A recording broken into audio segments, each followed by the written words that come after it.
Hi, welcome to the SDSU Studio Series. In the midst of what is happening in the world today, we've created a series of digital conversations with Broadway professionals where we talk about the craft and the business of Broadway and how we can pass along the legacy to the next generation of musical theater artists. The SDSU Studio Series is organized by the SDSU MFA Musical Theatre Program. This program is one of only a handful of graduate degrees offered in the United States that offer the terminal degree in musical theater. And our graduates are acting, directing, choreographing, music directing, writing, and teaching in university positions worldwide.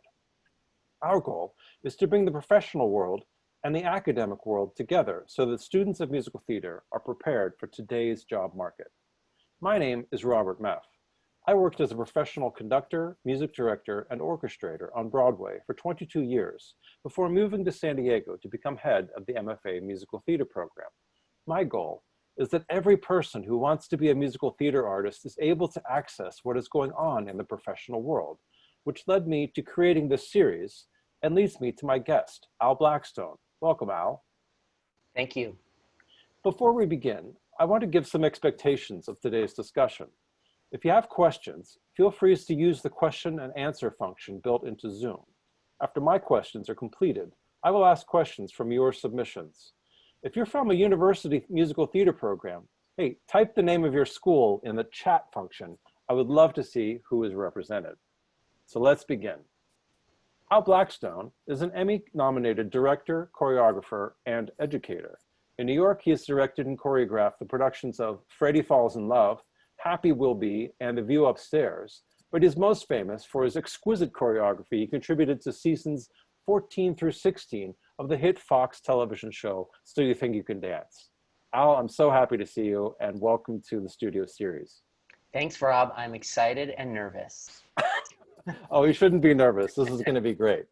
So the university musical theater community is adapting to the coronavirus outbreak by migrating classes online and providing content like this interview to students and educators nationwide.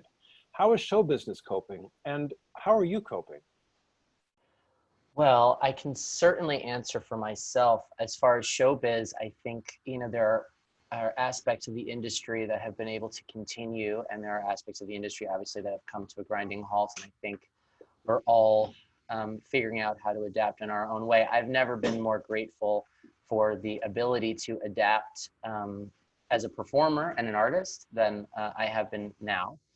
So for myself, I didn't really think that I was going to be able to continue the work that I was doing, particularly teaching, when this all began. So I found myself one day thinking, well, I'm not going to be teaching for who knows how long. And then a couple of days later, found myself teaching a class from my living room. And so that has been a great blessing for me, to redefine sort of what I'm teaching and how I'm teaching, and to be able to connect with people and in some way continue bringing people together, which is ultimately, I think, my greatest passion. So it's still a process. I'm still figuring it out, but I'm very grateful to be able to continue. What were some of the technological hurdles that you had to overcome to do this? Where did you start? Where are you now? Well, I mean, some of the biggest challenges have been, I think, ultimately learning how to reverse things, or not just reverse things, but is it better to face the camera? Is it better to face away from the camera? Is it better to simplify the choreography? How do I build choreography that doesn't travel? Because clearly I don't have space to travel. And I think that those questions I'm still answering for myself. Through Zoom, not being able to feel a class, not being able to hear an audio response, or be able to, make people feel like my eyes are on them. And I think so much of what I've learned as a teacher in a studio or in a rehearsal is to make sure that people feel seen. And how do you make people feel seen in this context? So I'm continuing to figure that out for myself, but I think that's been the hardest thing, not to mention the fact that I have to do everything now, Rob. I can't rely on other people to do it. I have to do it myself, which has been a whole new, I'm getting in better shape. That's very good. Well, yeah. So I want to go way back. So you grew up surrounded by dance and even had a dance studio attached to your house.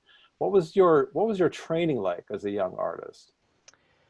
Well, I grew up in a, like you said, my parents were New York dancers who met in class in New York City, much like the kind of classes that I teach now at Broadway Dance Center and Steps. They met at a studio called Farnworth and Howard, excuse me. And they ran a very, very mom and pop dance school at the Jersey Shore, which was attached to our house. So I literally grew up in a dance studio and surrounded by dancers all the time. And my sister, it was myself and my sister, she danced as well. So everyone in my family danced. It was very much just the language that we spoke in the household and something I very much took for granted.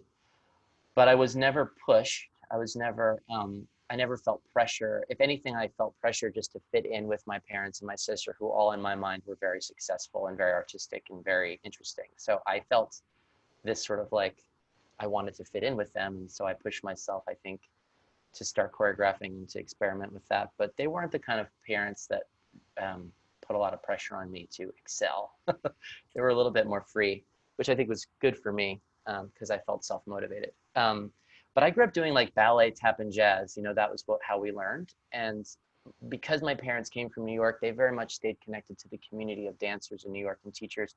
They brought a lot of people down to New Jersey. It was only an hour away. So I was able to take classes from really interesting, wonderful people, but also be at the dinner table with them because my mom loved to cook for people that came from New York. So they would come and teach class and then she would make them dinner.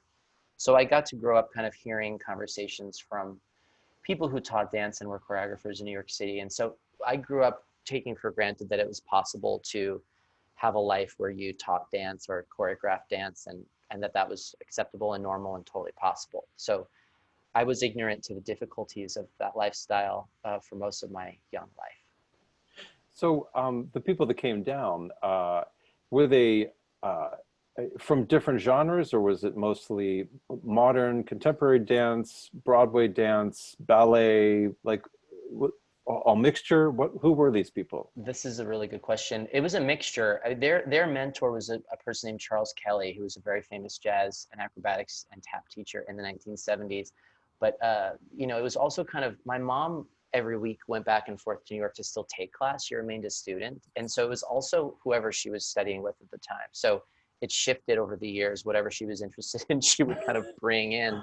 But it was a mixture of styles and people like Frank Hatchett, but also ballet teachers, tap teachers, and jazz teachers, mostly that genre, those genres, but definitely a mixture. Did you learn anything about I mean, I should just say, like, part of what characterizes your choreography is it's exquisite storytelling. I'm wondering if that was informed by these guest teachers, or was it more a technique thing that you were building at this young age? Yeah, no, it wasn't.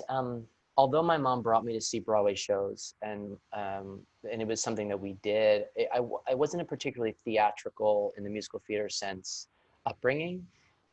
Even though I grew up watching movies and of course seeing shows, but it was really more technical and traditional, just focused on dance. There wasn't a lot of singing or acting involved in my childhood, and certainly not storytelling through dance. That was something that I think I discovered for myself later, but I certainly was given a lot of the tools to express myself through movement and connect to music and have an awareness of my body. And I think ultimately I was exposed to so many teachers, including my parents and my sister, who also were dance teachers. So I learned a lot about what it means to be a dance teacher. And also I think my parents were very, very much community oriented, in the sense that this dance studio was this sort of other part of who we were as a family. And I grew up really valuing that kind of a community and infrastructure, I think. That's really great. So after high school, like a lot of dancers, well, you did go to NYU for a short period of time, but you left NYU to tour with the Tremaine dance conventions. So what was that undergraduate education like? Yeah, I had like 3 or 4 different kind of undergraduate educations. One of them being NYU, and then Tremaine, if you don't know, is a very classic dance convention. So it was a dance convention and competition that I grew up going to and very much admired. It was based in Los Angeles, And I had very much admired the people that taught there, and I really wanted to work with those people, and was offered an opportunity to tour with them. So I took a leave of absence from being a dance major at NYU, which I'm technically still on, Rob. Excellent. Very good. And went to, go to different cities and be a demonstrator, basically be an assistant. So I learned a lot about being an assistant, which was super valuable. And I also learned about just people that were very much outside of the bubble of New York. I know that New York is so huge, but in itself, of course, as you know, it's still a bubble. And just meeting artists from the other side of the country, which I think was really useful. And also, again, being surrounded by another group of dance teachers and learning another set of lessons about what it means to be a dance teacher and the different ways to lead a room, really. Well, that's fascinating. Did you see a sort of East Coast versus, not versus, but just any comparisons in between the two? Was there something that was more valued on the West Coast than there was on the East Coast? How are these experiences alike or different? I think I ended up moving to Los Angeles after that experience, and I think that's when I really learned about the difference between East Coast, West Coast from a dance perspective anyway. But in the Tremaine days when I was demonstrating, I really, they were just dance teachers, and although they had unique points of view, I didn't feel a certain difference in the way that they communicated than I did from people that I knew in New York necessarily. Right. So you made your Broadway debut in the ensemble of Wicked in 2003. And I have to say, we had Stephen Schwartz as a guest here on Wednesday, and he said to say hello.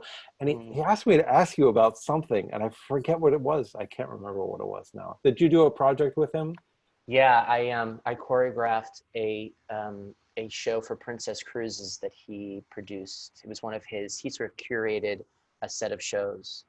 And one of them was called Born to Dance, and it was directed by a guy named Dan Levine, and it was the story of the journey of a Broadway dancer, and I choreographed it, and it was a great experience. I imagine that the question had something to do with cruise ships or Born to Dance.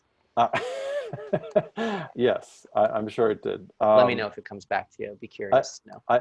He just wanted you to remember that experience, I think. Yeah, it was quite an experience. But I wanted to talk a little bit about what your experience with Wicked was like and being sort of a freelance dancer in New York City. And do you have any advice for musical theater performers who are excellent dancers who are planning on moving to New York City? Oh boy. So advice for dancers who are planning to move to New York City. I think I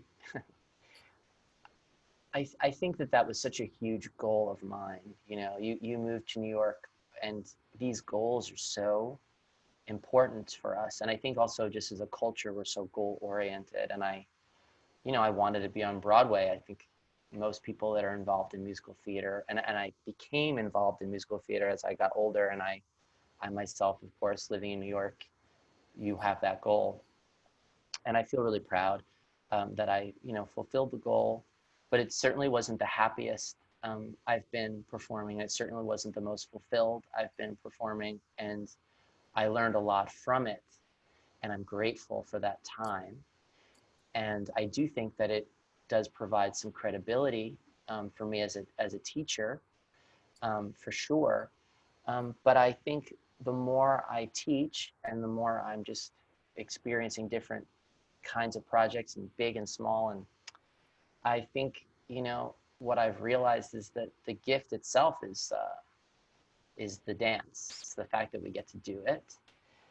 So my advice is to continue to have a relationship with your work that is driven by being goal-oriented, but fueled by love and passion and genuine interest in what you're doing. Because I think I myself have had times in my career where I've lost enthusiasm for dance because I wanted something from it so deeply and so painfully. That's a part of, I think, though, being an artist and wanting to work and do the thing that you love. That's a constant battle. But I think there was a period of time in New York as a young dancer where I was solely focused on taking classes that were going to get me a job, and solely focused on, you know, how far I could take it or how much further I can go. And I think I missed out on a lot of good stuff because I lost sight of the fact that I started doing this in the first place because I deeply loved it. So that's my advice. Not to put down the experience of being in Wicked. It was an amazing experience. And I think what I learned in that experience was also that it is hard work being in a show and doing a show 8 times a week, and that you sacrifice a lot in order to have that lifestyle, and that you're supported by this incredible infrastructure of people who are working on a show that have nothing to do with being on stage, or have everything to do with being on stage, but are not on stage. And so some of my most precious memories are, being with my dresser, or, being with the ASM and the wings. So I definitely learned a lot about making your work your life, making your life your work. Right, definitely. Well, in the meantime, after Wicked, you started developing your choreographic skills, and in 2011, you won the ACE Award for choreographic excellence, which led to your first full-length production, Happy Will Be. Mm-hmm.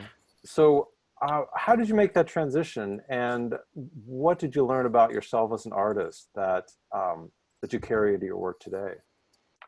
I think the transition to being a choreographer, it's interesting because the entire time I was living in LA, or living in New York and auditioning, or even when I was at NYU, I had always choreographed. I started choreographing in my parents' dance studio probably around age 14, 15, and I really loved it. And I continued doing it, and it's how I made my living. I was teaching at dance studios all over New Jersey, and I spent a lot of time at Port Authority in my early 20s. And so I had always sort of continued to just choreograph, and I really liked it. And it was great because I could make a living doing that and afford to live in New York and audition. And I think that continued to just be a part of my life, and something that I thought, well, when I am done performing, I'll transition into choreography. So I wasn't planning on, I had just made my Broadway debut. I think I had been in the show for like 7 months when I won that award. And the reason that I entered it was that it's produced by Capizio, but this choreographer named Mandy Moore, who choreographed La La Land, she was involved in the organization, and I didn't know her, but she had seen my choreography on kids at a dance competition, and she had judged it, and she really liked it. And she liked it enough to reach out to me to get my name from someone who knew that I'd choreographed it, and reach out to me and encourage me to enter this competition. And I did, and it was one of the first times that I had worked with adults, and one of the first times that really my choreography was shown in New York to professionals. I think most people knew that I worked with kids in Jersey, and so in the dance community, but no one really thought of me as a choreographer, right? And I think in those days, this is 2011, it wasn't. I think now people can have an Instagram account and call themselves a choreographer and very easily film their friends doing, or film anybody doing choreography, and they can be a choreographer. But then it was like you had to do something. You had to either get hired to do something or put something together in order for people to even consider that you were a choreographer. And so anyway, that was the first time I did that, and I was so moved and inspired and fulfilled by it, and obviously encouraged because it went well, that I decided to put my notice in at the show and devote myself to being a choreographer full time. But the prize that I won was basically money and a theater to put on a production. So I was like, forget it. I'm just quitting everything, and I'm spending the next year of my life making this show. And because I knew that I could not stay in Wicked and do the best job that I could do on that show. So I kind of just put my notice in, and people thought I was crazy, but I did that, and I've never looked back. And sort of retired from performing way before I thought I would. But I'm dancing all the time. I dance every day. So I think there's this misconception that if just because I'm not auditioning, I'm not dancing anymore. But that's baloney. I dance more now than I danced when I was in Wicked. Especially right now, yes. Especially right now. And I have to do everything full out in my living room. No marking. None. So I want to talk a little about the TV show. So you received 2 Emmy nominations for your work in So You Think You Could Dance. So what is the process to stage a number for that show? I watched the whole thing. I loved your work on it, but I was always so curious. We don't get the process part. We just get the video clips of what it. So what it is? How does it start? You used to create something new every week, and Hmm. when do you get the number? When do you get the orchestration? When Oh like boy. So it essentially once there's a lot of work before the season even begins, and a lot of vetting that they do once they decide that they want to work with you. And even if they decide that they maybe want to work with you, you have to kind of give them a bunch of ideas, and then they look at those ideas and they see, it's a lot of. I had to present, a list of different concepts and music. And every season now that I do it, I basically give them a list of like 6 or 7 songs, and here's my ideas, and here's some photos, and here's what I think it is. And you really only find out like the week before if they're going to use you. So it's not like I know months before. So I find out usually the week before that I'm going to be on the show. And then out of the 3 ideas that I have, it's going to be one of these 3 ideas. And I have to be prepared kind of for all 3. And then you find out the night before who you have and what music you're using. So it's not a. and what music you have? That's what you're Well, saying? yeah, because all of those ideas that I come with music that have to be the department has to go in and pre-approve the music to be used. They have to get the rights to it. So Sure. only a certain percentage of the ideas does the music get cleared, and so. But like, let's say it's down to 3, all those songs have been cleared. It's just a matter of, well, who are you going to get, and which of those ideas do I feel like it's going to work best with those dancers. So let me get this straight.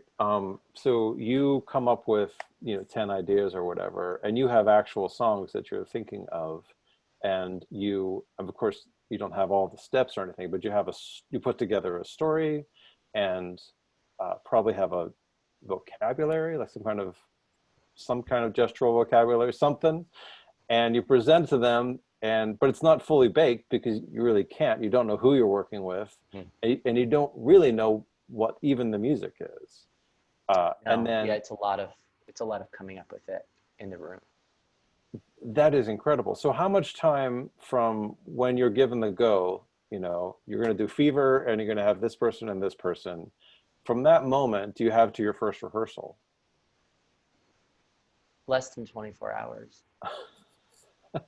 And what's that 24 hours like?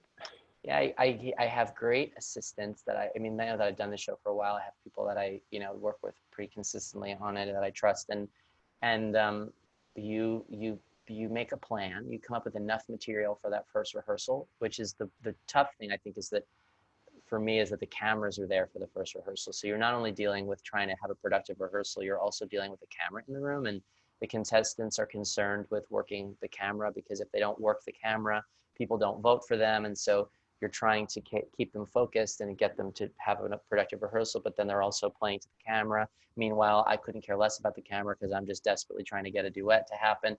But if I'm not fun with the camera, then there's this whole weird dance that happens in that first rehearsal, and that rehearsal lasts for an hour and a half. And then the following rehearsal is a 3-hour rehearsal or 2.5-hour rehearsal with no cameras. So that's when you really get it done. You try to get as much out as you possibly can in that first rehearsal, but ultimately it's hard to be productive. You're also getting to know people that you've probably never met before. So it's like, hi, Rob, nice to meet you. This is what I have planned for you based on the little bit of footage that I've seen you do. So let's try it. And and there have been times when I've had to kind of redo everything, and there have been times when it's worked on the first try. So it's a lot of just working on the fly. Right. And so and do you watch the season as it goes along? And Yes, there have yeah. been years that I haven't because I've Okay. been working on a show and I just haven't been able to. And but I always watch the clips of the numbers at least before, so I have a sense. But it's that show, in my opinion, is the context of who these people are is I think part of what makes that show magical. And I think one of the sad things that's happened is because the clips are now so available, you know, people just watch the clips, but I think if you know who the people are and then watch them dance, it's just a much more rich experience. And so even for me as a choreographer, if I know who the people are and where they come from, it's much more easy for me to be inspired to make a dance for them because I know something about them rather than just I watch them do a salsa or a hip hop routine and I see kind of what their energy is, you know. So but that's all I you know, and sometimes it's the first episode and you don't really know anything about them yet, so Right. it's crazy. Does the schedule out any, is it pretty rigid that week in terms of when and how much rehearsal you have, or does it ever change? No, it is, every moment is accounted for in their schedule and budgeted, and that formula is what works for the show. And you know, those kids are they're working really hard. They're doing a lot of other things besides just your routines, and a lot of times they have more than one routine. So they're doing a ton of press and they're learning group numbers, and it's a lot. So you don't get them for a second more. I mean, that rehearsal is over and you're out. Those kids are ushered out of the room. So it's been good for me because it just forces you to, you know, it's like boot camp. But now I'm used to it, and I'm okay with it. I know that somehow it comes together. Right, right.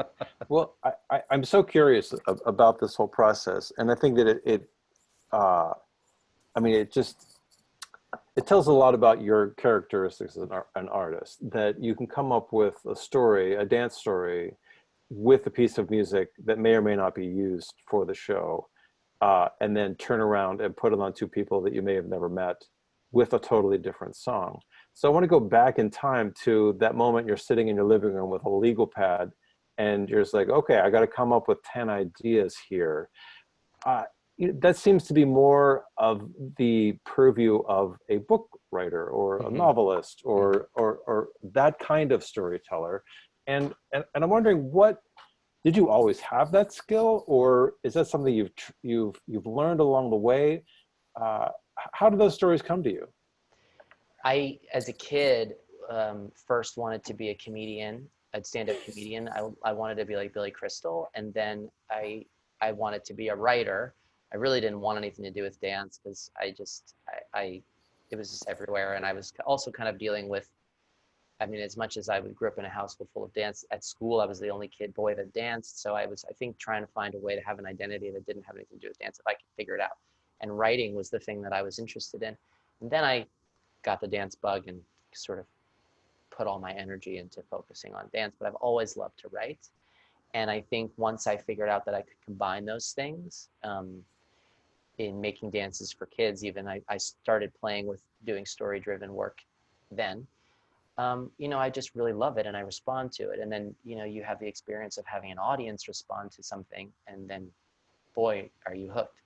And so it is something that I've always enjoyed doing. And sometimes it's a curse because I think people now expect all of my work to be story driven, and also expect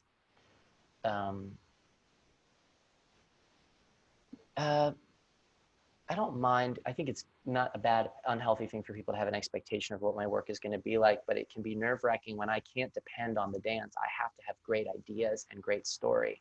And let's be honest, I'm not a trained writer. I like doing it and it's fun, and but it's not, you know, it's not an easy process.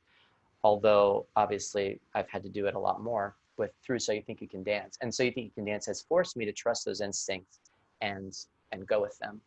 And also be incredibly efficient in that it's a 1.5-minute routine, and it has to have a beginning, middle, and end, and people have to understand it. So, so yeah, it's something I've always done, and obviously I've gotten better at, but I have no training in it. Right. Well, sometimes the on-the-job training is just as valuable. Fair. I want to unpack a little bit what you just said there. You described your dances and conversely your stories as having a beginning, a middle, and an end. So you think about form in terms of the form of the story. So are there forms that you go back to about storytelling, not just beginning, middle, and end, just to dive a little deeper into like what makes a beginning and what makes a middle, and how do you end something? Do you forms that you go back to, or do you play with the form? How do you No, do I that? think I just have gotten used to knowing what works for me in my work. And Mhm. what works for me in my work is, and not even from an audience perspective, for me, like if I'm gonna make the dance, I gotta know why they're dancing. And I like to know why they're dancing. And I think even in the studio, it doesn't matter how good the choreography is. If I don't feel motivated to do it, it feels terrible. And I think a lot of my process involves me being in a room and trying to dance and being like, this doesn't feel right. Like, it just doesn't feel right. And a lot of times you have an assistant who's got to like, they're just like ready to move. And I'm like, I can't move yet. I can't move yet. So like most of my pre-production sessions are just me pacing around the room talking about who, what, where, why. And that's what helps me feel like I can dance in that genre, and that includes musicals as well. Anything that's story-driven dance. Of course, for class, if I'm teaching class at Broadway Dance Center at Steps, it's not the same. I can pick a song that I love, and if I just want to move and focus on a certain physicality or focus on a certain style, different story, I can certainly make up choreography for that. But as far as So You Think You Can Dance goes, or a musical, um, I need to know why they're doing it. Otherwise, it just feels wrong to me. So, Right. So you've worked with Sonia Taya, who mhm. also choreographed for So You Think You Could Dance quite a lot over the years, including The Last Goodbye, Kung Fu, Head Over Heels, and The Wild Party. So what has made your collaborative partnership so successful? And for those of you in the audience who may not know, can you a little unpack what the difference is between an assistant choreographer and an associate choreographer? Good questions. Well, Sonia and I are, we worked together for about 4 years, and now we're dear friends. And we were dear friends even when we were working together. And I think we just look. I think any great collaboration is based on trust, and we built a lot of trust. And some of those projects were really smooth, and some of them were really rocky. And the ones that are rocky are sometimes the biggest blessing because you really can build the most amazing relationships out of difficulty. So I certainly am grateful for everything that I learned in my time with her. But we're very different artists, very, very different. We approach things very differently, but at the same time, completely understand where we're coming from, I think, as artists, because I think we're just both really passionate about what we're doing. And I think partly why we worked well together is because we're so different. So I learned a lot in that time also about new musicals and how they're made and what that process is like, which is very different than working on a revival. I was very happy to be able to see the birth of new pieces and what that is like. Um, and then the difference between an associate and an assistant, it really is, I think, dependent upon the person you're working for. Um, Obviously, associate, I think if you were to define them by industry standards, an associate is considered someone that has more creative input in the project, whereas an assistant can be considered, not always, but can be considered someone who's more either taking notes or making charts maybe, or even just supporting in whatever the choreographer needs to get their work done. I think an associate is considered a little bit more of a collaborator as far as the material that is being worked on. Right. So an assistant choreographer is more of an entry level position to someone who has experience choreographing, and an associate is someone who's proven themselves to be able to be part of the creative team. Exactly. So how does one become an assistant choreographer? There, I'm sure there's plenty of graduates here who have some experience choreographing in college. Maybe they have a similar experience as you, grew up in a dance household. So if they move to New York and they want to pursue choreographing, that, and Uh, how do they start? How do they start as an assistant? I get this question so much. Mhm. And I get this question oftentimes. Emails come to me like, I'm really interested in assisting you. And I can speak from my own experience, which is that I was not pursuing a a job as an assistant, I was pursuing my work as an artist passionately, both as a dancer and as a choreographer, and really not doing it with any kind of agenda in mind. I just, especially once I started choreographing, was just really, just driven to make the work and to do it well. And Sonia needed someone who had some experience in contemporary dance, which I grew up, I studied modern dance essentially at NYU, and really wanted to be a contemporary dancer before I moved to New York, but had a lot of experience in story. So I was recommended, and we met for coffee, and it went well, and I started my first rehearsal with her on the last goodbye. We'd never worked together ever.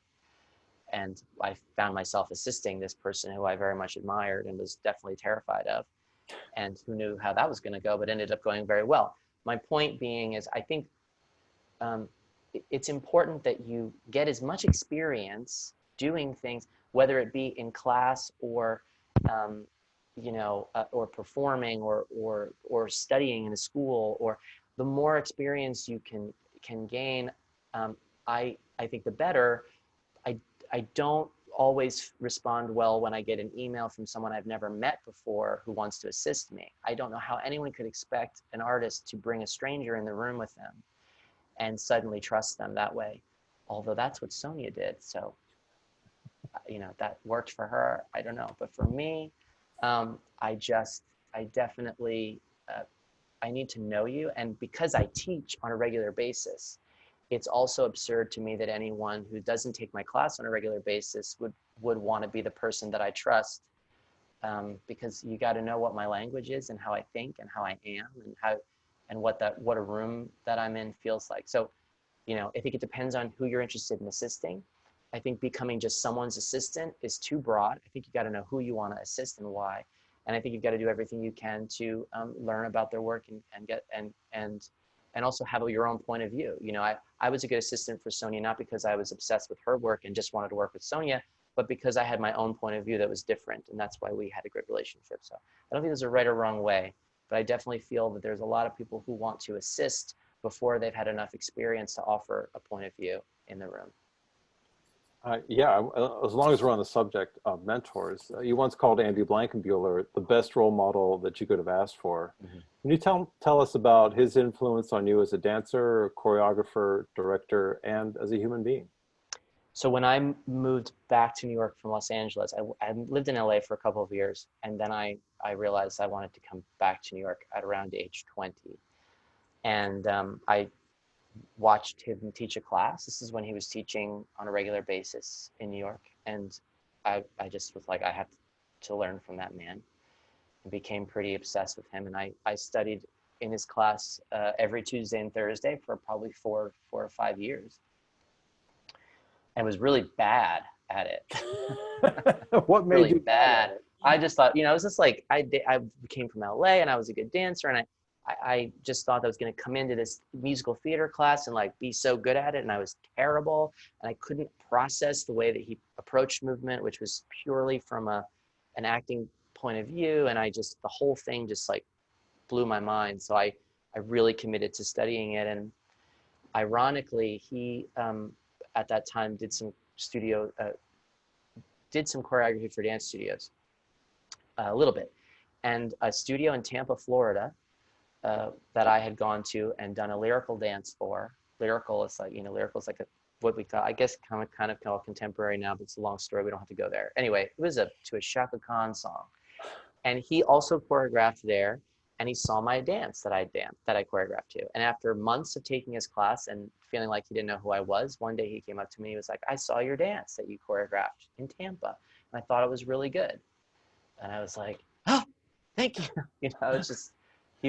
I really looked up to him. I still do. And that began a relationship of, probably another year of taking his class and learning what he was all about. And then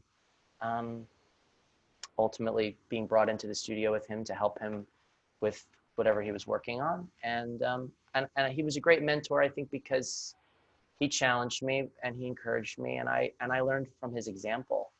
I watched him, and I think ultimately, I spent a long while of my career just trying to be him. And then you sort of find yourself and realize that I actually think that he and I are so different, and that's good. But it was good for me to have something to aspire to, and someone to, I think, who just approached movement from such an intellectual. He took it really seriously. You know, storytelling and dance and theater and acting. It was all so important to him, and the stakes were so high. And you want to feel like when you're interested in something that someone's going to present you with something that like has weight. And I think before I met him, I kind of lumped musical theater, dance. I don't anymore. But at the time, as a 20-year-old, I sort of just thought it was just like easy. And he opened my eyes to the fact that it's not easy and that there's so much depth to it. Well, it's interesting. The musical theater, as opposed to a lot of things, is a very highly collaborative art form, right? So you're not only working with Selma on these pieces, but you're working with a whole collaborative team, a music department and a director and the writers, et cetera, et cetera. So something I've been very interested in is what makes good feedback. So you're getting feedback from lots of people, and how do you know whether a feedback is valid? And then consequently, since you're also a choreographer and a teacher yourself, what are the hallmarks of good feedback that you actually give? Feedback. Can you repeat the question, Rob? I'm sorry. Sure. No. I'm saying that, like, in a musical, you're collaborating with a director and a music department and, people and producers, and everyone is going to give you feedback on what they think of your work. Yes. Right? Yes. Okay. So I learned early on that in a musical, especially, it is very rarely about my choreography. It is very rarely about what moves I have to offer or how creative I can be with them. I am purely there in service of that story, and ultimately my job is to not get in the way of that story that is being told.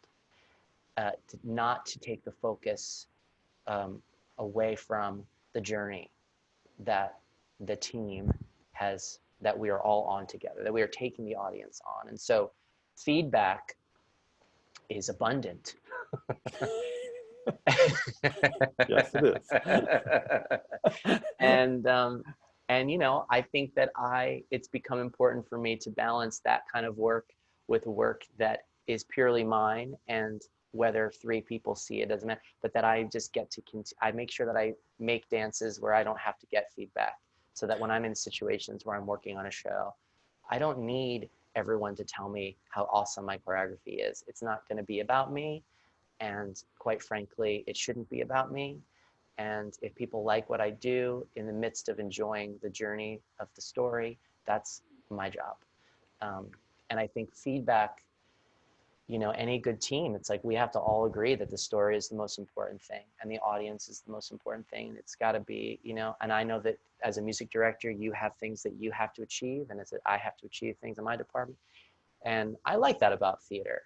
That's my favorite thing about it, is the fact that it's about sharing something very deeply. So who are your biggest inspirations in regards to choreographers or dancers from the past? Well, I'm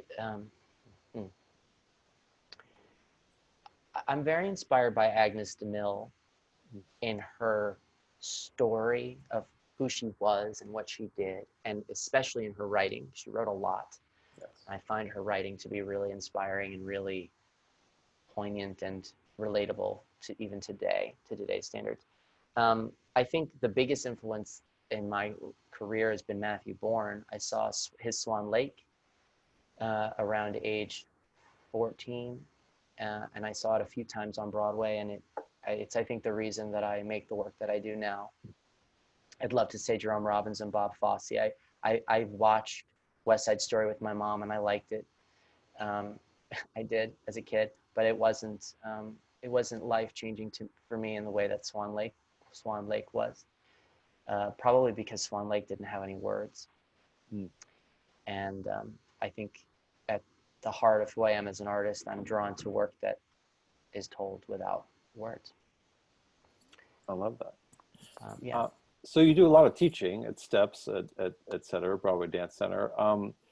What do you love most about teaching, and what do you hope your students get out of your classes?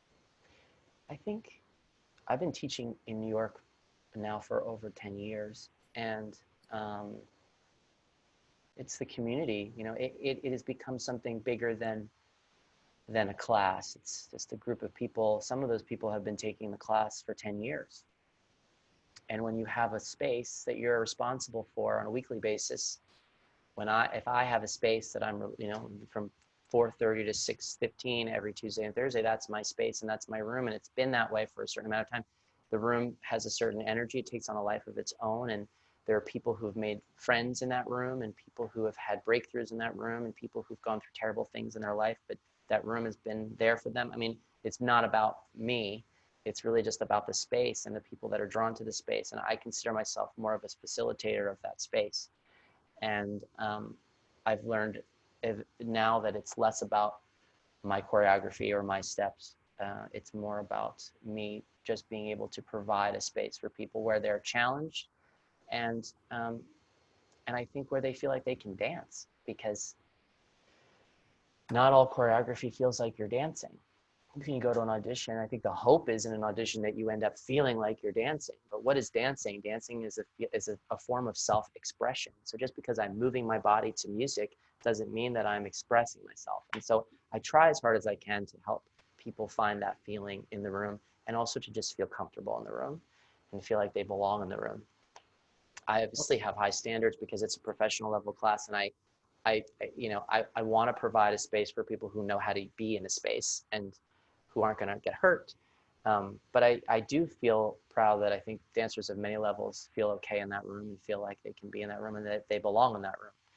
So that's the thing I love the most about teaching. But the other side of it is I teach a lot of children through a dance convention I work on called Jump, and that's a whole other side of what I do, which is I've learned really, really important for me in order to be able to continue being a good artist, is to just be around kids and feel that energy and be able to make them love dance and the way that I did, because it's been the hugest gift in my life. I owe everything to the love of dance and the fact that I was lucky enough to be born into a household where it was just so normal. So I try as hard as I can to share that and pay it forward. Well, I can say first, I can verify firsthand of your amazing ability to deal with kids for Dancerpalooza in Long Beach, where we first met. So that yes, was thank very you. I fun. appreciate that. But I'm glad that you brought up auditions there for a second. Wondering, since you know you do teach, but you're also hired to be a choreographer on a show and part of the casting process. So what are you looking for in a dance call? And do you have advice on people going into these dance calls or movement calls for that matter? Well, you know, from my point of view as a choreographer, and I'll say that, and even as someone who's been teaching for a long time and works with a lot of dancers and knows a lot of dancers in New York, a lot of the times people come in the room that I don't know, and I'll end up hiring them. It has nothing to do with who you know. I mean, it does. Obviously, if I know someone really well and I trust them, that's helpful. But it doesn't mean that I'm going to only hire people that take my class. That's a misconception, totally. I'm thrilled to see someone that I don't know, and to see them do my choreography and have it feel like it's coming from them organically, and feel like they're enthusiastic about the movement. I think from my point of view, besides of course wanting people who are going to be able to tell the story on the page and who are going to be able to help facilitate that, I like it when I watch people do the work and they look like they're enjoying it and they're making it feel like it's at home for them in their own body. That's the dream, is that if it's not that they change it to make it their own, it's that they use it to express something that feels right in their own body. I don't know if that makes sense, but I love watching dancers that look like they enjoy doing the choreography that you give them. But that's tough, you know. That takes a lot of confidence to do that, and I recognize that. I know it's not easy to take choreography and make it feel comfortable in your skin, but I think that's partly why I try to make the room feel comfortable, so that they have the opportunity to feel that way, that hopefully they can express themselves well and honestly. I just thought of something, which is I'm hearing what you're talking about keeping a community of people in your room in your dance class, and sometimes you use the people in shows that you do, and sometimes you don't. It seems to be very different than choreographers from generations past, like a Michael Bennett or a Bob Fosse, who, for lack of a better word, had a bit of cult about them, that you were a Bennett dancer or you were a Fosse dancer, and you you you they had their group of people. What how do you feel about that? Does that exist anymore? I mean, clearly you're not the head of a cult, you know, but does that exist anymore, or is that something that's gone the way? I think it's gone away. I Yeah. think it's gone away. I don't think that choreographers have that power anymore. No. I don't have the power to hire whoever I want um, in a show. I don't. Right. And the skill level of the dancer um, is less important, I think, than it was. I'm not saying that you don't have to be a good dancer. I think it's just more important that you can do everything than it is like, I need to have these 5 dancers so I can do my work. Also, people are just, there are so many talented people who are able to do it. So who are able to dance. You know, it's just common for people to be good at singing and good at dancing and good at acting now in New York City, especially. Like, that's not a rare thing anymore. So, and it's just also, just to be honest with you, it's rare that I work on a show where dance really is the priority. I mean, even in a West Side Story, it's amazing how it's like, I have a certain amount of say and a certain amount of power, but I just don't think that any choreographer has that kind of pull anymore, which is why I think a lot of choreographers want to be director choreographers so they can have that kind of ownership over their work. Right. And that kind of, and be able to shift that priority towards dance, Right. which I think is necessary in order for dance in theater to move forward. Yep. Oh, interesting. So you co-host a monthly charity dance party in Brooklyn called Soul Therapy. Can you tell me about that project, how it began, and where you hope to see it go in the future? Yeah, we actually unfortunately lost the space a while, like about, I'd say, a few months ago. Oh And no. not lost the space. They were giving it, they were donating us the space, this very cool club in Brooklyn. And they came to a point where they were done donating the space. So the party is on hiatus. But we did it for a long time, and I'm so proud of what it was. I think I was going through a period of time where I was going to the club a lot. I've always enjoyed house music, and I've had friends that have been pretty into the New York club scene, and I think it's important to understand what dance is when you're not being told what to do. So many dancers have no idea how to dance unless someone's telling them what to do. And I felt this disconnect between people in my class. I was teaching all these principles and I was trying to get people to come out of their shells and make choices. But, you know, and I was talking about the club, and most of them were looking at me like I was crazy. So I thought, well, I should try to host a party where I can bring these people and I can introduce them in a safe way. Because I think also people think the club and they just think drugs and alcohol and bottle service and just this thing that is very different. Most great clubs are free and filled with people who are there because of the music and because they want to dance to the music and be together. So not very different from dance class, really.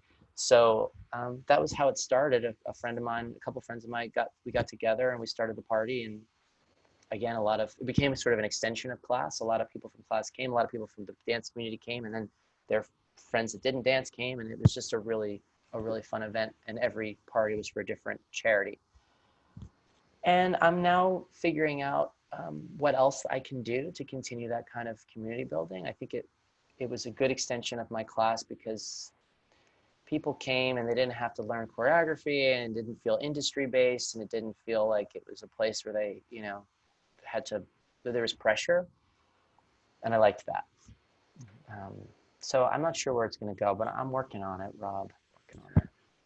Well, it's definitely been a consistent aspect of many of the people on the SDSU Studio Series here, of these amazingly accomplished industry professionals have all had some way that they're giving back to their community, and you're just no exception. I mean, we had Mary Mitchell Campbell here last week, who's got her nonprofit organization, A-Step, and Georgia Stitt, who's got Maestro. So it's great to hear about what you do.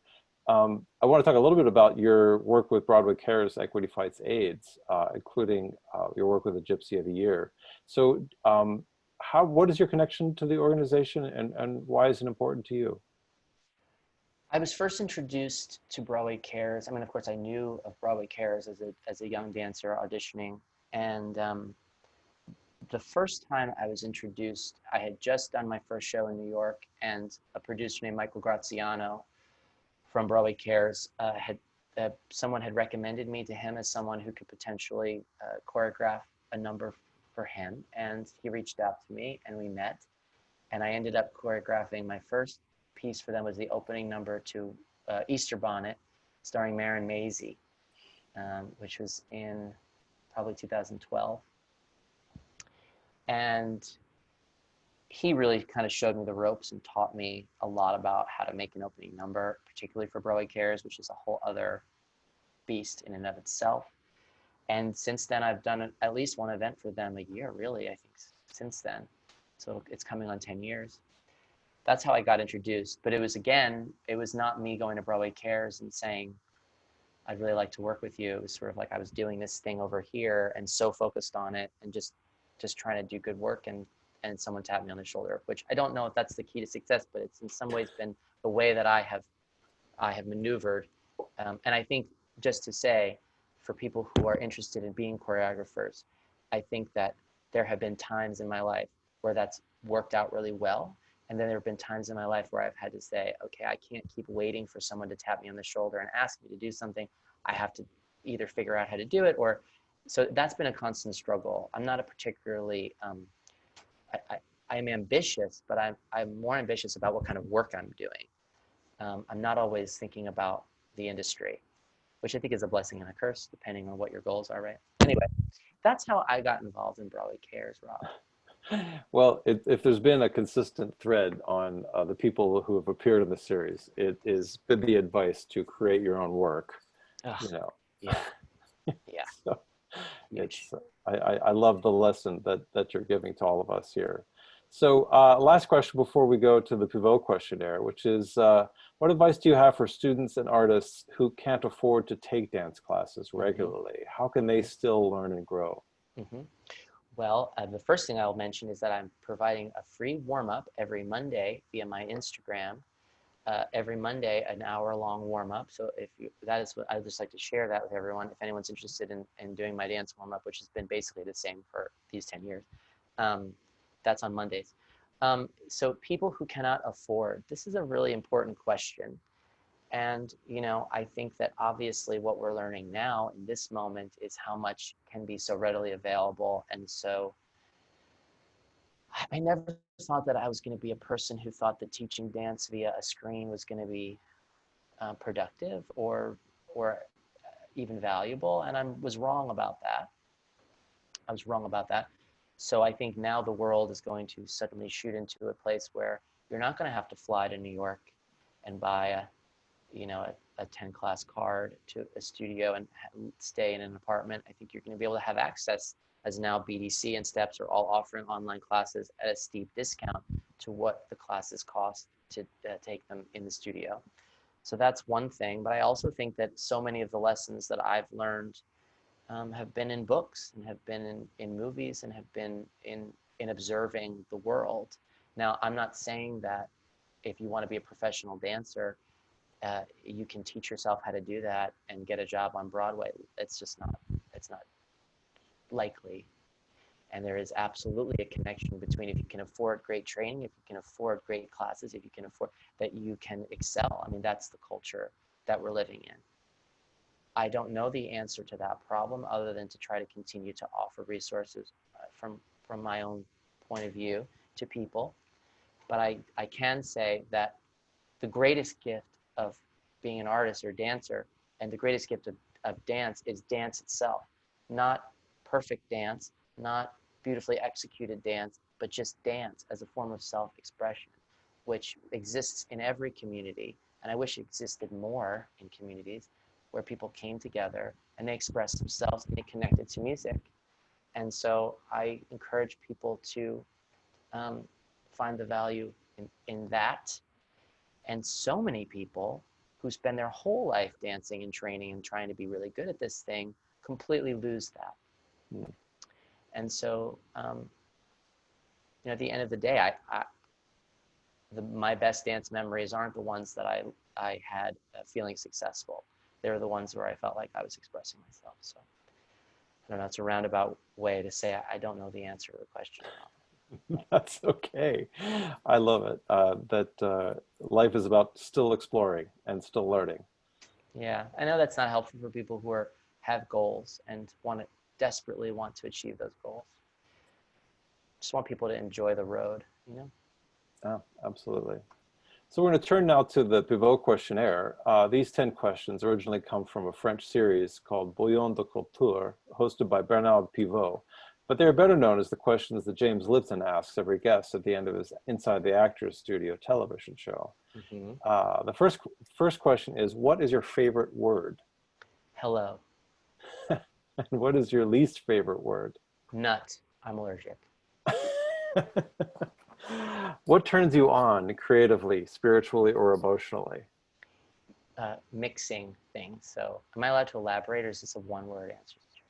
No, you can elaborate there, yes. So I really, really love bringing a group of people together, curating a group of people, whether it be for a dinner or a dance piece, but like the right mixture of different kinds of people to create something singular and special.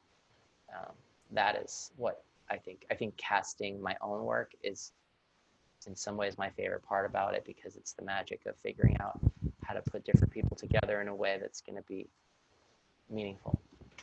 Well, this pandemic is probably very hard for you then. Yeah, in a way, I'm realizing that that's the tough part about it. Yeah, I can't really do that unless I do specialized Zoom sessions, but it's just not the same thing. Not the same.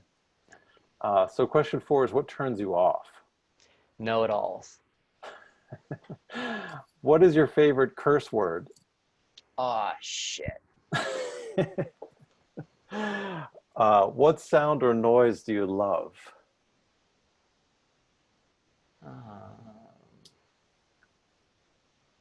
I like the buzz of the hallway at Steps on Broadway, like the buzz of dancers in that hallway. There's like this long old hallway. Mm-hmm. That's just like this very iconic place that dancers gather, and I like the sound of people, especially now. I haven't heard it in a while. I love that, the sound of those people talking, stretching. What sound or noise do you hate? I have a thing with loud chewers. That's a thing. Yeah, I There's a saw group that there of was people. an article somewhere about this. It was in the Times, yes. I didn't read it. I really should, because it applies to me, but I did not read it. I don't think you learn anything from it, except there are a certain group of people that don't like hearing people chew. It makes me feel less judgmental, so thank you. Absolutely. What profession other than your own would you like to attempt? A writer of fiction, but like real, like with words. Right. What profession would you not like to do? A surgeon. Okay, that's good. That scares me. And the 10th question is, if heaven exists, what would you like to hear God say when you arrive at the pearly gates? What would I like to hear God say? Hello. Your first favorite word. Yeah. I love that. So we're going to turn from questions from our audience here. We've got a whole bunch of questions here. I'm not going to be able to get to all of them, but I'm going to see what we got here. How do you decide which projects to say yes to and which to turn down? There have been times where this has been an issue, and there have been many times where this has not been an issue. Right. But in the times where this is an issue, that's a good question. Ultimately, it is a gut feeling, but I think as I'm getting older, I have to know why I'm doing it. Am I doing it from an artistic point of view? Am I doing it because I need insurance? Am I doing, I mean, as I'm getting older, there is a less of a risk factor involved now, that in the sense that I'm building a life, but ultimately it's a gut feeling, and I have to feel enthusiastic about the material. I cannot work on a show that I don't feel enthusiastic about. Right. This question is from Lily, and you touched on this right at the beginning of this, but it's a good question. And I wanted to ask you to go a little further on this. And she says, do you have advice for people who are trying to keep dance in their quarantine life, but are having trouble because they have next to no space in their house? You talked about moving and traveling, but do you have any more advice? Can you unpack that a little bit? I can speak from my own experience, which is that I have, and to get a little dancey, I have been focusing as much as I can on feeling like I can expand up and out and down. I can't really travel to the left or the right. This is as big as the space is. And I can't make a ton of noise on the floor because I have people that live underneath me. And that's been okay for me. Like doing a ballet bar has actually been great because it doesn't require any jumping, and it's really mostly about taking up space vertically. So, and that's been fulfilling to me. And I've also been in my classes, all of my choreography is made for a small space because I don't have a large space. I know that a lot of people have been going out to parks and dancing in parks, which is obviously a very different thing. But I would encourage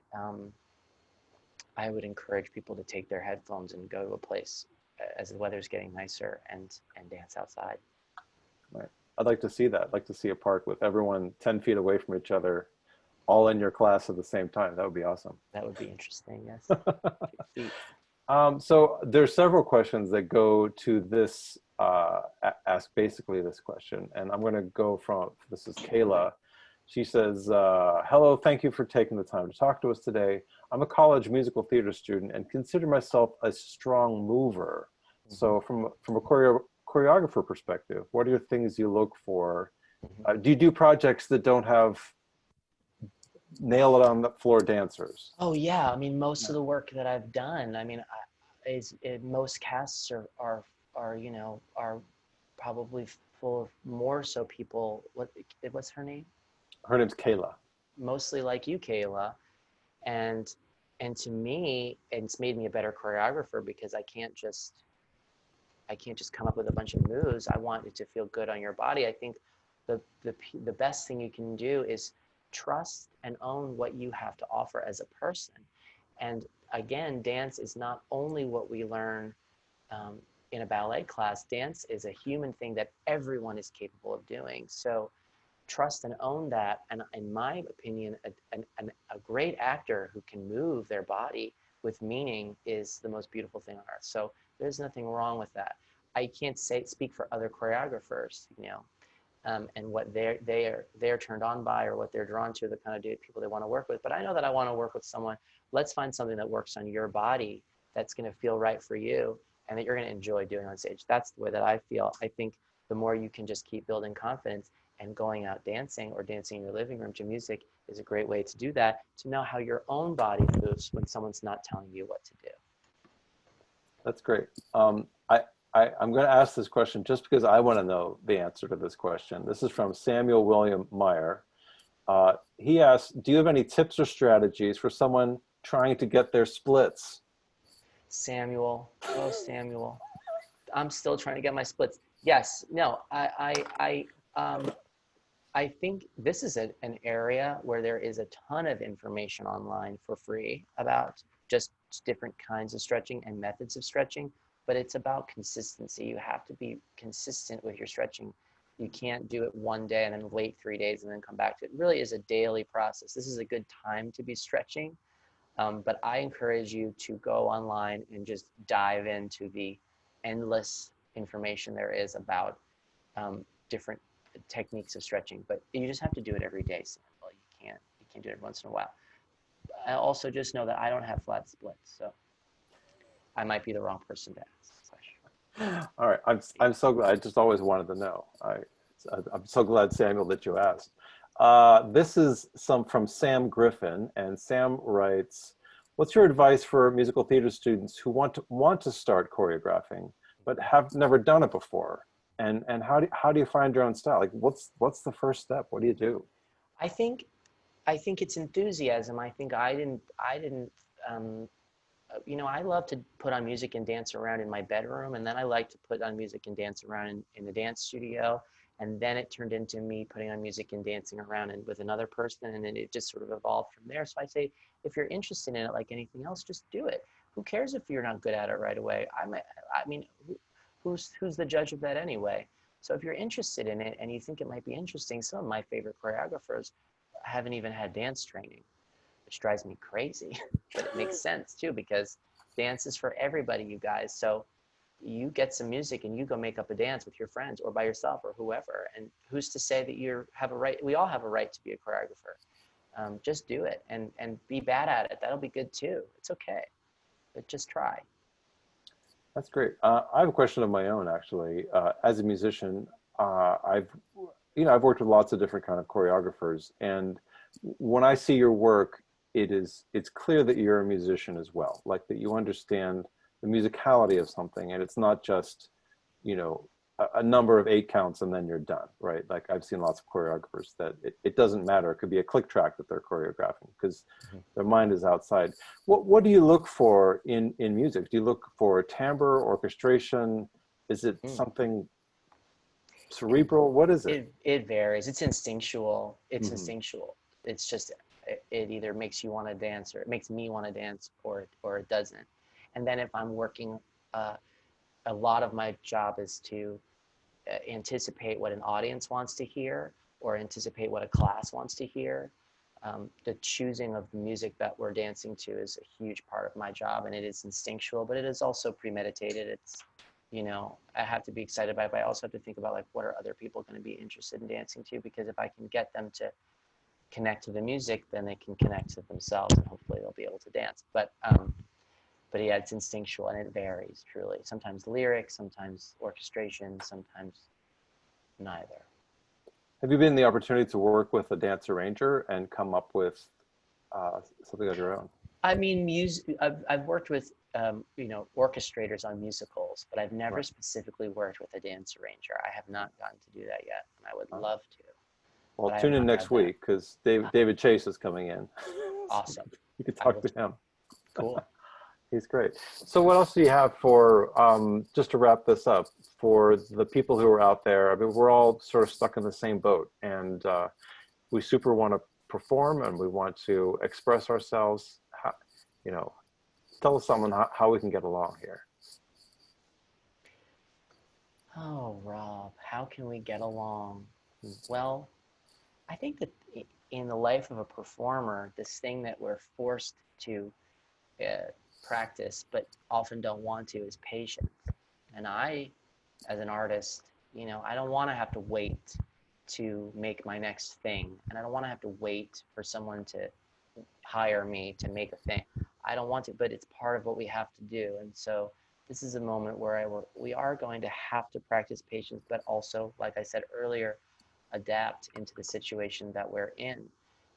Dance, music, theater, whatever it is that you love, it will find you and you will find it. It's not going to be the way that we were doing it before. And who knows when we'll be able to do it that way again. I don't know the answer to that question. I know we're all desperately want the answer to that question.